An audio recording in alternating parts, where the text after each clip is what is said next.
What you've been up to? So you were studying, right? And then you went back to Singapore, and now I saw some of the videos you posted, some crazy case studies. It seems like you're doing awesome with your agency. So it's like I know how to run e-com. Like ads is like easy to me now. But okay, wait, James is coming. Yeah, but then like for example, like $1 million over 3 months for one of my clients in school, and then I charged like a retainer and then ad spend, and then my fee was like 10K. And then he just said, your fee is ridiculous. Then I'm like, in my mind, it's like, I just made you $1 million. What the heck are you talking about? So that's my breaking point where it's like, I need to get out of this game because I rather build a product where they can't blame me for the success. They're blaming the product because you know what I mean? Like they don't see my face, that kind of thing. So I don't know, I got really frustrated with that. And dropshipping, I mean, it's like you have to deal with customer feedback, whatever, blah, blah, blah. But that's like not people facing, right? My one's like people facing. And I realized like I make people like millions of dollars. I made this guy like a pre-tax millionaire and this guy's still ungrateful. So I was like F this, man. People are stupid. First of all, hey James, what's up? Hi Arya, nice to meet you. Nice to meet you. Thanks for coming for this call. I just wanted to ask Jonathan, so if we're talking about customers, like clients not being happy, why? Wait, Arya, you're a bit soft. Sorry, I can't really hear you. All right, so I'll try to talk a little bit louder. I was just asking myself, why didn't you guys open your own brand and that's it? Like, if you know marketing, you know marketing, that's like the hardest part in e-commerce. The rest of the stuff are kind of bullshit, like all the finding the right product and designing the store, drop shipping, all of this stuff are fairly easy. Why didn't you try to go for that? Because we're like James and I met at a mastermind in Singapore, and then like we have like other friends who are in e-com drop shipping, right? And then they have to deal with problems where it's like my ad account's getting shut down. But in my mind, it's like how can your business can't revolve around that, right? That makes no sense. So in my mind, it's like that's not a business, and fulfillment's a bitch, But then again, it's like I understand have to invest inventory and stuff, and I don't really like doing that. I only like marketing and I'm good at it. For dropshipping, right, you have to keep testing like products every week. And it's like, it doesn't feel like a legit business. Yeah. Yeah, it's awful. I had my own Shopify Plus store. I decided to just bail on it because it's just horrible. Just feel it like the entire day you're just trying to fix things that are getting broken slowly but steady. So I feel you guys. So you just decided to go for an app together? Yeah. It's just whack, man. Like you don't understand, Arya. Like when I met you, right? It's like you're God to me because it's like it's where I want to become. So like when you said, "Yo, bro, just try out app," man. Then in my mind, it's like, yeah, just try an app, So like, thank you for like giving me confidence and just like, yeah. Yeah, sure. Listen, it's how to marketing apps is easy, just as it is with. It's even easier. I wouldn't go for paid acquisition, to market your app, but the algorithm in Shopify fairly easy to manipulate. I can show what I'm doing and how to improve it over time. You can tell me what you guys been doing so far, what your plans for the next, for the near future, because you are in a fairly saturated place, and I already see, from looking at your app listing, a lot of room for improvement, like small things that can get you move faster. Did you get any installations already? I think there's one I checked. Got it. I'm not sure whether it's by Shopify or like a random install. So like the non-organic site, the non-Shopify site, in my mind, it's like I have an email list, I have a Facebook group, I have a YouTube channel, that kind of thing. Like we have channels, but they're not obviously like super qualified. It's just more like within the Shopify ecosystem. Like, do you remember how you reached out to me? No, I don't. Phantom Buster. Oh, it was Phantom Buster? Yeah. Yeah, so in my mind, it's like, are you still doing that type of thing or no longer? It's more like just the algorithm. I should definitely do this, but I don't. I should. Okay. But I just don't do it anymore because I have my marketing team and I'm trying to, now we are working really hard on LinkedIn automation, but mostly to find partners, not to find any direct stores. So I was thinking, so for example, if I found you and you're a great partner, brought me a lot of awesome stores that pay a lot of money because you're working on high budgets. Now, instead of running after a specific store that's going to pay me X amount of dollars a month, maybe I should chase partners because each partner that I close equals more money in the long term. So this is what we're working on now, but we are raising the pricing of the app, so we might even go for specific partners. So what's your main idea of how to market the app? Let's start with that. In my mind, it's really just like cold outreach, like what you do. USB, would you like to try it out? Free trial, link here, call to action, and just like cold message. I in my mind, that's the most targeted, easiest to do it. So, all right, I'll try to get you another way of looking at it. This is, by the way, the way we are marketing. It's like 90% the App Store, and then 10% all of the rest. And this 10% is important because in the long run, it's a lot of market. But if you get the App Store right, the rest of everything else is super, super easy. Now, your specific niche is kind of saturated, and there's a lot of work there. So you should definitely put your efforts on other places, not just the App Store. But there are a few things I'd suggest you're doing. You should be doing. The first thing that I'd say, let's have a look at your app. By the way, Ariel, when you launched, right, was your niche saturated? I created a product that didn't exist. Okay. Now, it didn't exist in the way that it did. There was one thank you page builder, but it wasn't aimed for conversions. And by the way, when we started, we didn't aim for the keyword upsell. Upsell is the most competitive keyword on the App Store, but we had no chance of winning it at the beginning. Eventually, we started aiming for the keyword thank you page, which was kind of an easy one to win because there wasn't much competition on it. Once we got to number one, we started collecting reviews, and then we started aiming for keywords that were a little bit more competitive, and eventually we switched to aim for the most competitive keywords out there. So what I suggest you guys do is try to look at the profit calculators niche. Did you connect Google Analytics to your application? Okay, that's a great start. Facebook Pixel, all of that? Yep. Okay, and did you also create a goal to know when someone clicks the Add App button? Not yet. All right, so let me send you this article to show you how to do this. Okay. It's super, super important. All right. So this is going to let you know what's your conversion rate per keyword on the App Store. And this is, and it's important that you understand why this is key. The first thing you need to do is fill in the entire listing. So right now, if I look at your description. All right, do you want to share your screen? Is it easier? Yeah, definitely. Sorry for that. Just let me know when you can see it. Yep, can see. So first thing I see, I don't think this is full. The detailed description. You should have 2,800 characters, I think. I'm not sure. As for your H1, this is the most important part of the app listing. So if you want to aim for keywords, it needs to be here. And what I'd say is the name itself is very, very long. So I'd suggest maybe try to either come up with a synonym, like, I don't know, MC, and then keep the MagmaCharts here as the name. Okay. And then maybe just do MC profit calculator or something. I don't know. Just think about the competitive keywords you want to win. The H1 is super important. So the shorter your name is going to be, the more characters you're going to have to try and be competitive at this field. And then what you want to do, and this is like the entire secret behind App Store optimization, is once every few weeks, at the beginning even more, because at the beginning each change is more, let's say, dramatic. So you get to the app listing, and then you head over to acquisition, overview, and under direct, you're going to be able to see exactly what keywords people search for when they got to your app listing and what's the conversion rate for these keywords. So if you do, and this is for, I have enough data, so I'm doing last 7 days, but for you, you probably need like months of data to get this information. And then you can see exactly, so if you look at all the search keywords, you can see exactly what's your position, what page and what position you're in. So if you're in position 4, great. It means you're number 1 because there are 3 ads at the top and then you're number 4.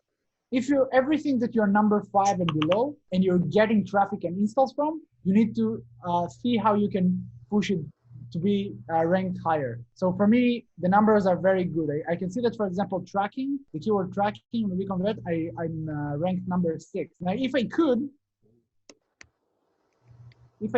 I'd add the keyword tracking somewhere at the top in the H1, but I don't have any. But if I do tracking, you can see that I have it in the H2, I have it in the description of the key benefits, and I have it in the description. So it's important to see the keywords you want to rank for and put them everywhere. Now, the biggest ones should be here, and then the rest of them should be spread out all over the app listing, okay?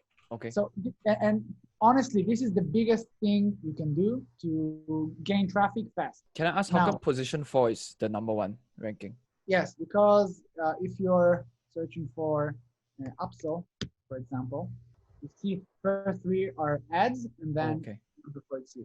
Now, Shopify doesn't always show these top three, so you're going to see yourself sometimes in position one, but it's the same thing. Have you tried the paid ads? So when you scroll to the top, there's this listing which is at the top, right? Have you tried this? The ads? Yeah. Yeah, I'm running a lot of ads. And at the beginning, when they just launched it, I killed them because none of these developers are marketers, and I can show you how it looked like. Second, I can show you how the ads looked like in the first few days, few months actually. I created hundreds of campaigns still last year. I got I think 150 installs a day just from ads for like 20 cents an install. Nice. So yeah, we got. Oh shit, that was so good at the beginning.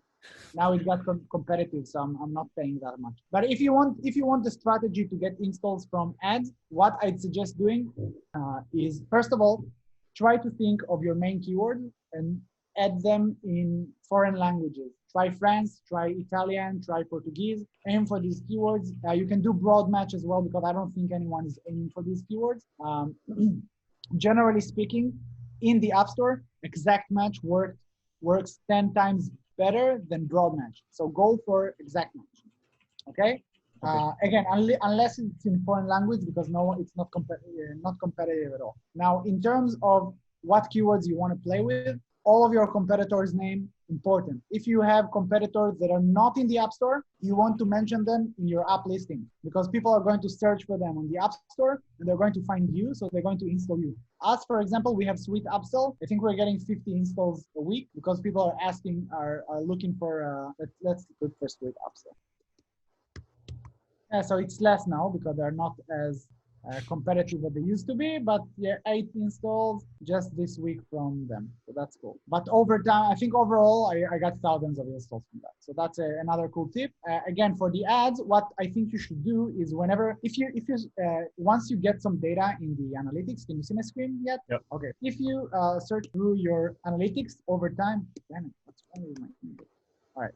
You're going to find a lot of random keywords, like people who wrote your name with spelling mistakes. They wrote other keywords with spelling mistakes. They wrote it in this variation and that variation. So you want to go through this list. It's huge. It's going to take you a lot of time, okay? And you want to, for example, cart upsell, that's kind of a generic one, but I see someone wrote here cross, just for the keyword cross. Now I know that if I'm going to rank, if I'm going to bid for the keyword cross in exact match in 21 cents, I'm going to get this keyword because no one is doing it in exact. Everybody's going to bid for cross-sell in exact in like $3, but I'm going to win because I'm exact on that exact keyword. For example, you see I got cross-sell here, and then I got cross-sell without the space. 2 different keywords, cheap traffic you can get. Okay, there's a good chance that if I write cross-sell, I'm going to be rated like number 18. But if I do the direct keyword on ads, maybe I'm going to get this keyword very cheaply, okay?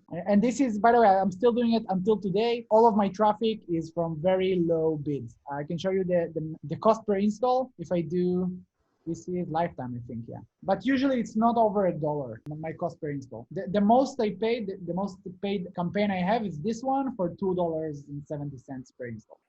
This is the most expensive one. If we look at installs, you can see that I have, this is going to be a little more interesting, I think. And I'll show you the actual keywords inside the ad so you can see how it looks like. So you see this ad, for example, 4,000 installs this year. I'm going to the second one because I think this one has the keyword reconvert.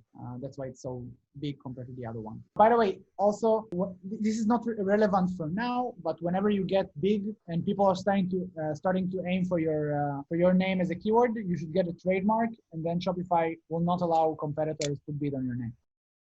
Yeah, so for all of these keywords, I started with 21 cents for a long time, only until I saw my visibility going down. I started increasing my bid. But you can see that everything is in a very, very exact way of writing all of the variations. Everything I took everything from the Google Analytics. Feature request. You're going to see what's missing in the product, okay? And the way to know, like for us, we never build any feature for a specific store. We only see what people are asking the most. And if one feature is coming up a lot, then it's important to build. It doesn't matter how big the store is. If you go for volume, then you want to solve problems for as many merchants as possible. Okay, so whenever you get more merchants, even smaller ones, they're going to pinpoint exactly what's missing in the product, and then you know what is important to develop compared to other features. And the last thing that you earn from free users, reviews. You need to get reviews. Okay, this is like, you can't move anywhere without these reviews. I'm gonna get you the first review probably right now. Second.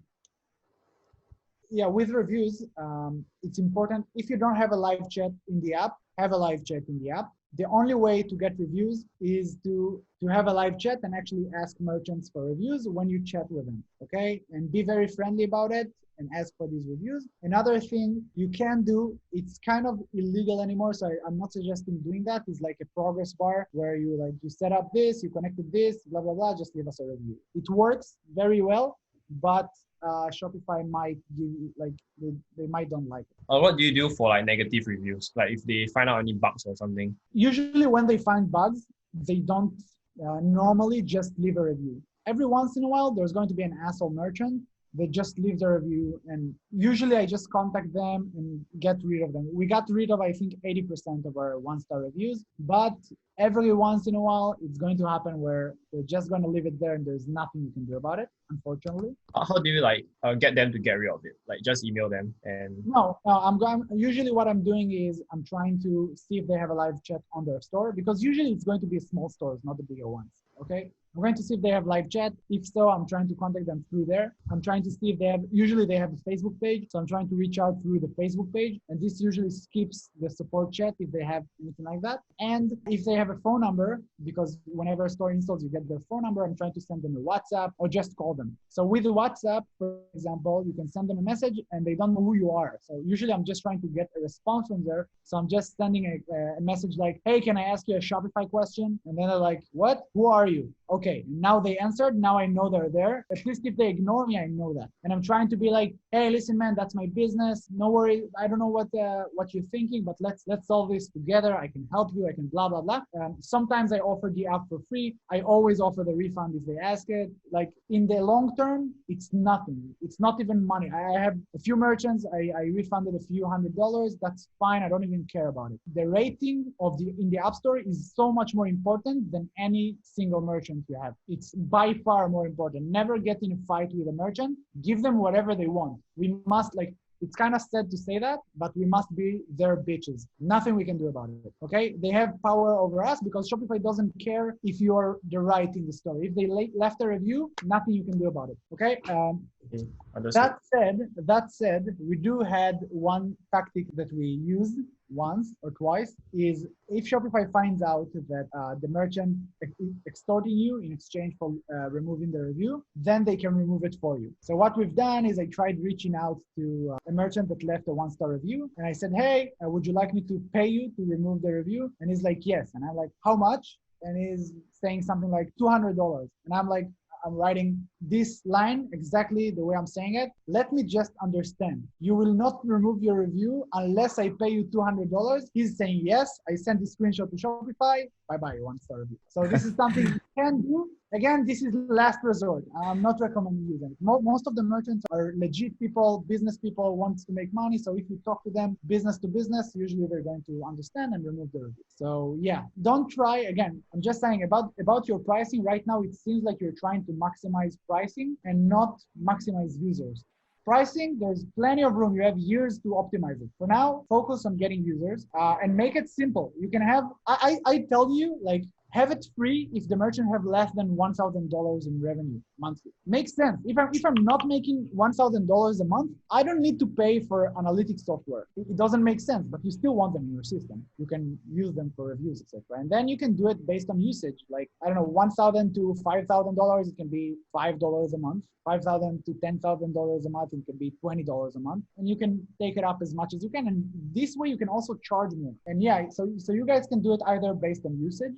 which I think is the best idea. Like open all the features, just charge based on usage, based on the amount of revenue they're generating or something like that. Up to you guys. I completely trust your judgment here. But yeah, have a free plan, have it very generous. Also 7-day free trial, at least double it. I suggest go for 30 days because when I'm looking at apps with 7 days free trial, what I'm thinking is these guys just want my money. They don't want me to have a long-term relationship. Like if you're counting on someone to stay with you for 5 years, fuck that first month. I want him to see how good the product is. You can have it for 30 days. You can see that the product is awesome. And then you can decide if you want to stay or not. Like these 7 days matter nothing to me. I want you to stay with me for years. We have customers paid us $5,000 until now, like $350 each month for a few years now. And it's working well. Again, up to you guys. I'm just telling you what I'm thinking from just the first sight of the product. Wait a second, let me just install it and give you guys a review. I think I'll do the review tomorrow. I'll do the review tomorrow because I don't want Shopify to be suspicious about the time between install to review. I don't think they're going to give a fuck, but still,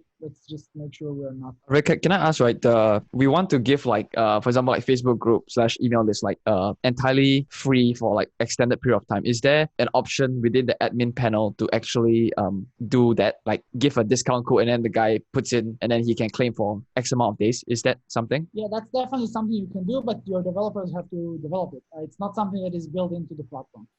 Okay.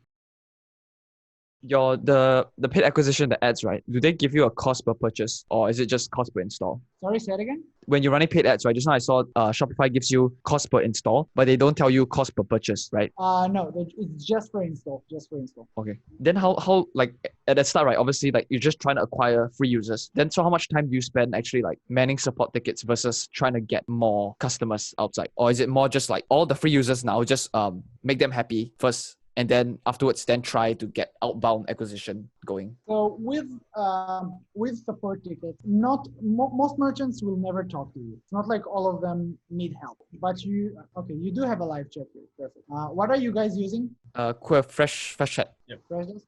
We use Chris. By the way, I highly recommend. It's free and it's very generous. So you better check it out. So most merchants will never talk to you. The ones that do usually give you so much data that you need to use that otherwise you would have no idea about. So support tickets are a good thing. They're not a bad thing. The first, I think, half a year, I did it on my own. Now we have a full-time support team, 4 people, available 24/7, which is good. So I don't manage too much. Support tickets is something that needs to happen. It will happen whether or not you're doing support or you have free tickets or not, free users or not, because it's just bugs in the system. And right now there are plenty of bugs going around your system and you're not aware about it because you don't have people to tell you that. You check all the tests you've done are tests that you thought of, but there are so many things you have no idea how people are going to use your system. That's about that. About acquisition, again, all we did is try to come up. What I suggest doing is maybe think about a feature when it comes to profit calculation, what you're doing, that none of your competitors are doing, and try to aim for that as a keyword. You need to be, the more unique you are, the more chances are that people are just going to use you because you're the only one who's doing what he's doing. We have, for example, we have Order Merger. It's an app that all it does is just merge orders, okay? And it's now at $8,000 a month. Just out of that, like that's all it's doing because it's unique, and we are the only ones who's providing this feature. So if people are in need of this feature, they will come to you. So you can think about, okay, what platforms of marketing no one of my competitors are now syncing? I don't know, Snapchat. All right, let's build a Snapchat integration, and then everyone who markets on Snapchat and need a profit calculation app will come to you. Think about, I don't know, dropshipping apps that no one is thinking with yet, and build something for that. So the thing is with marketing for app, the product is a very big part of the marketing, okay? This is something that you need to figure out. We also built the app built in with an affiliate program when we launched.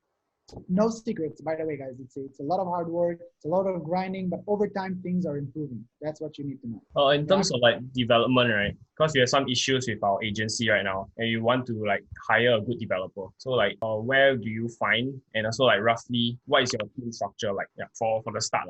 All right. Can you just tell me before that, how much did you spend so far hourly in the entire project, and how did you do the hiring for that? We went through Upwork, and for the whole app, right? I think we spent $8K USD a bit.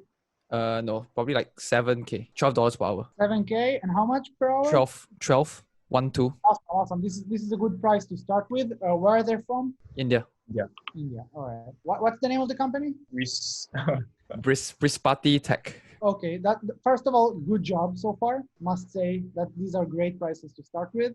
Can you tell me before that? Oh, you know what? Let's stay with your questions. It's more important. So I guess like our problem right now is like the caching system. So right now it takes quite long to load all the data. So the main priority for us is to make it faster. Yeah. So how would we like go about it? So with speed, there's a good chance that some of the queries are not optimized and some of the database like columns are not optimized. I'm not a developer myself, so to be honest, I don't know. But you need to talk to them. If they don't know, maybe you can bring out a DBA or a DevOps optimization guys just to have a look at the product and tell the developers what they need to do in order to improve the speed. Okay, when we started, our developers had no idea about how to optimize anything, and now they're much better at this. Okay, it's something they need to learn. All right, you hired the agency as well, right? Yes, they were just 2 people when we hired them. Now they're like 30 something. Oh shit. So they grew. We are like strictly we are their only clients. Okay. Okay. When you understand that you need to build up a new feature, right? Then do you like what's your roadmap for that, or just more like, hey team, can we do this in X number of months, and then you just go and execute? Okay.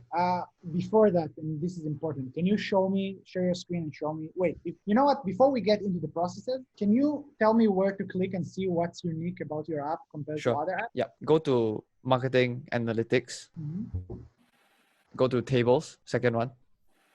So imagine you're spending like 5K per day on Facebook and Google, right? Then you have like attribution error on the ad account. And so what this does is they pull data from Facebook and Google, and then I can see 100% it's like Facebook ROAS is telling me 2x, but then Shopify sales is telling me 3x. So I can change the date, for example, and I see the entire month of the discrepancy between the ROAS attribution on the ad account versus the actual sales. So then this graph here, this black thing graph, if you scroll down a bit, it will populate and show like the actual graph. So if I know it's a 3x, then I can like approximate. And if I scale my ad spend, I am 100% sure that the ad spend is because of like what result does it produce.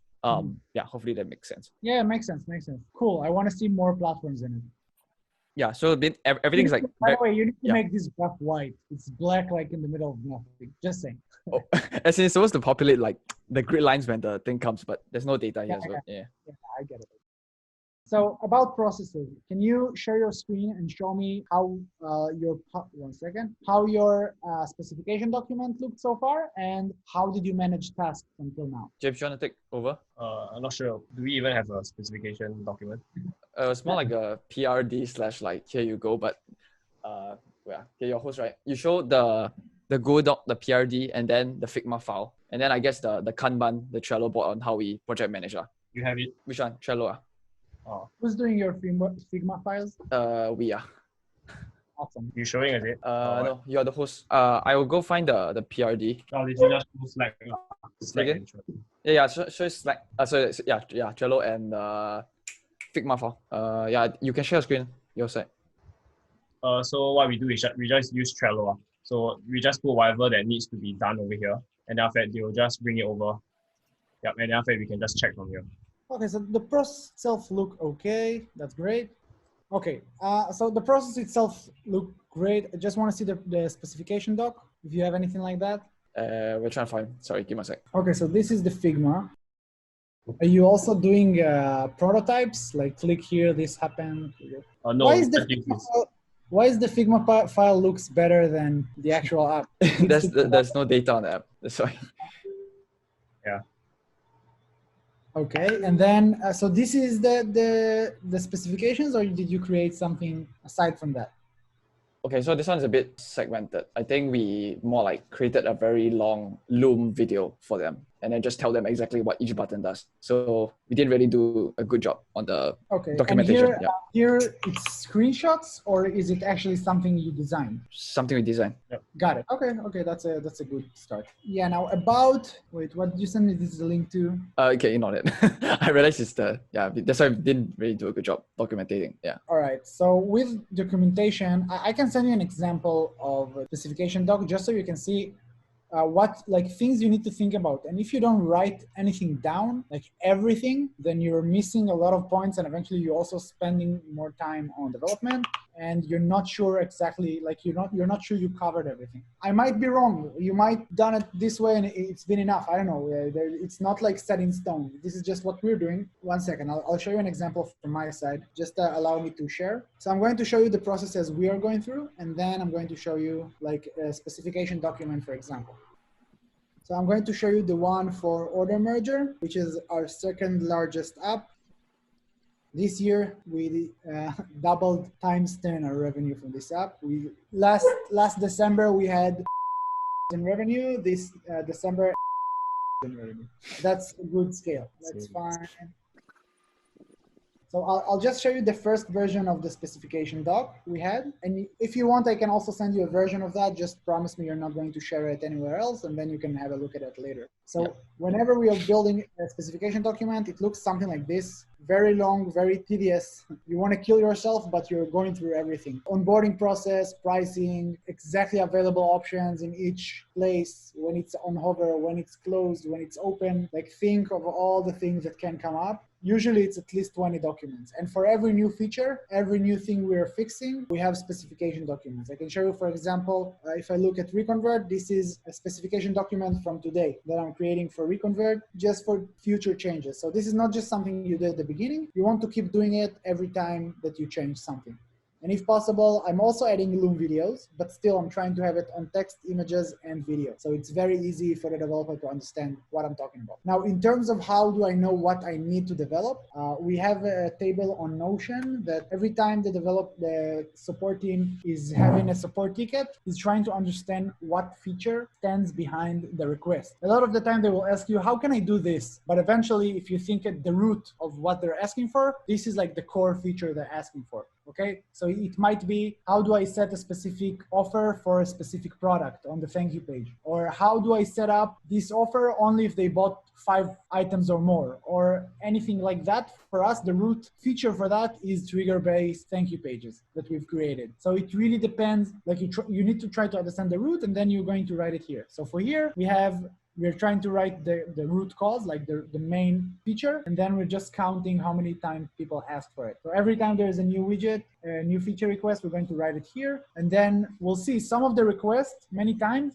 are completely not what you thought about. You're thinking one thing, and you'll see the customers are asking for a whole other thing. And here you can also try to figure out how, like some features they're asking for are going to be very easy to develop, and then it's a win-win. It's easy to develop and people are going to enjoy it. Sometimes it's a little bit more complex and you need to create specification and try to cover all the options, and that might be a real pain. So this table helps you understand a lot about what to do next. Sometimes questions are even about documentation that you didn't have, like you'll just see that something they're not clear enough in product. So for example, what is triggers? This is definitely something I can solve with a simple tooltip in the app. I don't need to build a new feature for that. It's a question. But if I solve this, I'm going to have much less support tickets on that area because it's going to be more understandable. Okay, so you need to look at the data and see how you solve the problems that comes up. All right, can I ask, are these things right coming in from the chat and then you like Zapier it, or it's someone manually putting in? Manually. We tried to automate it multiple times, couldn't get it right.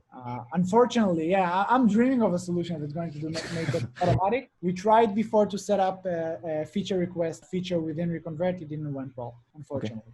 Okay.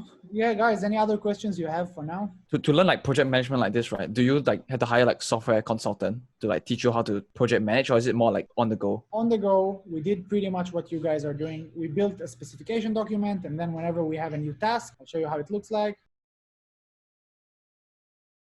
So yeah, we've improved it over time, but at the beginning, it looked just like yours, like backlog, to do, in progress, client testing, and ready for production. But what we are trying to do is for every feature that we have, we're trying to add this specification document. So it's going to be very clear what we're doing. Let's wait for it to load. Never mind. So usually it's just not loading. But usually over here, we have the specification document, videos, everything they need. If we have subtasks, oh, now it loads. And then the conversation is on the right side, but everything they need to know about specific task is written in the task. If it's not something small, like change this button text, we add the specification. Because what you need to understand is that the developers they're not thinking like you. You're thinking about things and you think, okay, that's obvious. That's, of course, I don't need to explain that. That's wrong. They're just different people than you. They don't know e-commerce as well as you do. So if you don't be as specific as you can, then things are not going to be as specific as they need to be for the product to be good. Yeah, we realized that. How do you know like what like you put this task in, right? This bot in. Like how do you know when this is being finished? Like do you give them a specific deadline, or it's more like, hey, I'm done with this. Like, Aria, can you approve it right now? Usually the way it works is there's just priorities. In ClickUp, there is a feature for time estimation. Every feature, I'm asking them, first thing, please give me time estimation per section. So if it's a small thing, they're usually just going to tell me the time estimation for the entire thing. But if it's like now we're building something new, they're going to give me time estimation per section. And then I can just have my priorities right. If they're telling you, okay, this feature is going to take 5 days to develop, this feature is going to take 1 day to develop, but it's less important for you, and then this feature is going to take 2 weeks. It's up to you to decide what's the priorities are. There's no like right or wrong. And usually they're going to say it's going to take 2 days and it's going to take 5 days. That's fine, because both of you are not thinking about everything, but developers don't have a choice. Once they start developing, they must think about these things, and then they're going to get back to you, and there is this back and forth. So yeah, it's just about priorities. There's no right or wrong. Whenever they say it's ready, I'm testing it. If it's ready to go, we just push it to the live version. Yeah, that's how we roll. Okay. What's the difference between using ClickUp versus Notion? Or is it more like two different teams? Two different things. Just keep it simple. For the first year, we've been with Trello. Keep it with Trello. You can have Google Sheet with just, the most requested features, and trust me, it's good enough. Don't make things complicated when you don't have to. You will have to in the future, and you will come up with the best solution then. But for now, just keep it as simple as you can. Okay. And how do you check the code? Do you even check the code, or you just trust the developer to have an optimized code? We didn't do much code checks, but the quality has improved over time. As I mentioned, every time we found a different type of an expert that we needed to check specific things.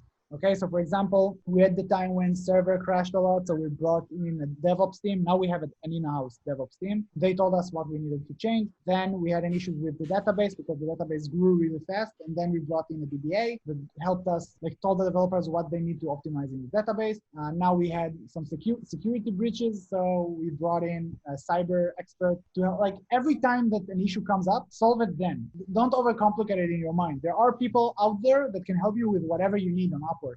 Okay, we struggled many times, and we thought maybe if we bring in a CDO who can be a part of the company and be the technical guy behind the things, maybe all of our problems will disappear. Fuck that. I can pay a guy to be a CDO. No, seriously, at the beginning, we offered our developers 30% from the app to not take money for development because we didn't have any budget. Just be creative, find the right guys to solve everything. Even if you don't understand, sometimes they tell me a bunch of stuff that I don't understand.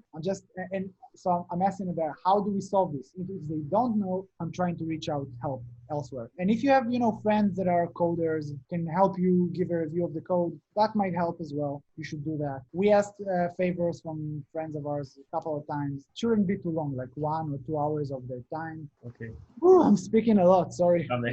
I guess it's just two more. The first one is, all right, when do you transition from so I first just correct me if I'm wrong, okay? Get free trials, get tons of user data and feedback, and then just get reviews first and some traction and some paying customers. Then you keep optimizing the keywords, right? And then just momentum, right? Afterwards, how or when do you transition into paid ads, and when do you know it's the right time?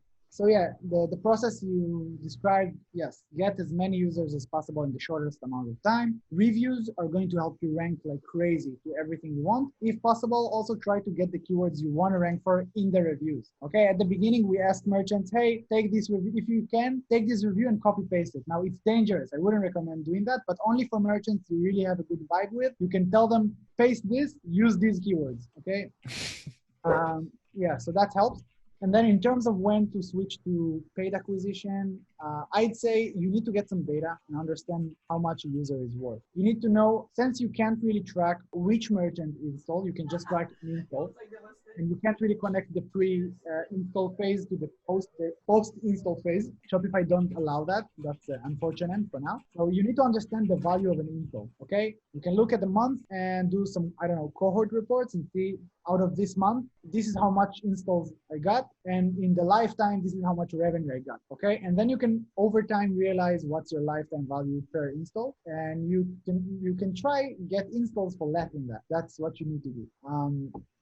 For us, we created campaigns everywhere, just super cheap. We aimed for as lower, cost per click as possible for us, aiming to get an installs for, on Google, we started like $12 an install. Now we're at like $4 an install because we removed all the irrelevant keywords. Low budgets, many platforms, not like one platform, high budget. We couldn't get it. Like you guys know Facebook very well. Maybe you can get it done, but I couldn't. So I just did a lot of small campaigns, Pinterest, Quora, Reddit, Bing, Snapchat, Yandex, I don't know. YouTube channel also.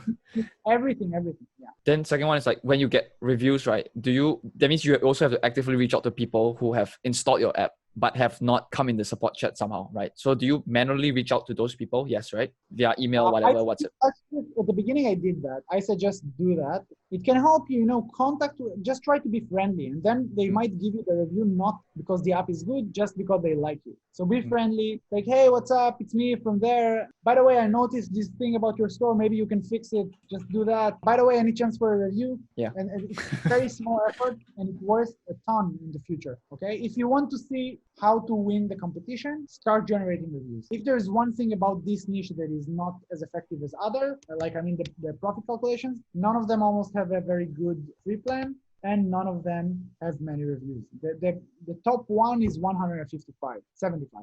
That's like super low.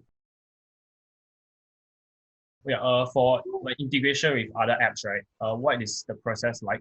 You just reach out to them and partner. So in terms of integrations, this is going to be easy. Finding technology partners is fairly easy. Most of them are more than happy to integrate. What kind of integrations have you thought of? Eventually, Snapchat, Pinterest, all the ad platforms are basically. Yeah, but for these, you don't need to reach out. They have an open API. I guess for like the shipping. Right? Yeah, sorry. Yeah. The Shipping up are awesome. I'd suggest maybe if you can create like a Chrome extension that pulls data from a lot of other places, you don't want to have to create these integrations, but yeah, that's a great idea. Shipping, try to think of employees, maybe, I don't know, sync dispute data from Shopify payments and PayPal. No one is doing it, I think. Just try to be original, try to come up with good solutions there. It should be fairly easy, but it just takes some resources in terms of development. Okay, last one. With integration, one thing that is super important to make sure of, whenever you integrate with an app, you want to make sure that your app shows up in their dashboard, in the admin dashboard, okay? Mentioning a website and all this crap, it's nice, but it's not bringing installs. What's bringing installs is if you're showing up inside their dashboard, okay? It's super important. But is that allowed on Shopify though? Because I read on Shopify, it's not allowed to bring them to another app or lead them to another website or something. I'm not sure you're saying that, like, whenever we have an integration, we have like checklist of 5 things we're trying to do, like, exchange emails and mention each other on other website and all of this shit. But what we saw that bring consistent traffic and consistent installs is from their admin dashboard. Even if in the dashboard they have an integrations page and you're listed as one of these integrations, it's a good start. All right, last question for me, right? It's like you started with the agency 2 people and then you expand to 36. So they also didn't take rev share with you, right? So how does that happen? It's more like, hey, we are growing, we need more tasks. Then they just hire themselves and whatever. Or yeah, I'm just telling him, listen, I need more developers. If there brings people that are not good, I'm just kicking them out. Okay. He's getting a cut. Like one of the reasons we over time raised their budget. We started at $9 an hour. Now it's like $21 an hour. It's because he's managing them and he's taking a cut of what they're hired. Okay, if he have 36 employees, he's the only one with good English, so he's taking a cut on all of them. He's not paying them $20 an hour. He's paying them like $7 an hour, and the other 13 is for his pocket. So I'm willing to do that. Okay, yep. James, I got nothing else. You got anything? No.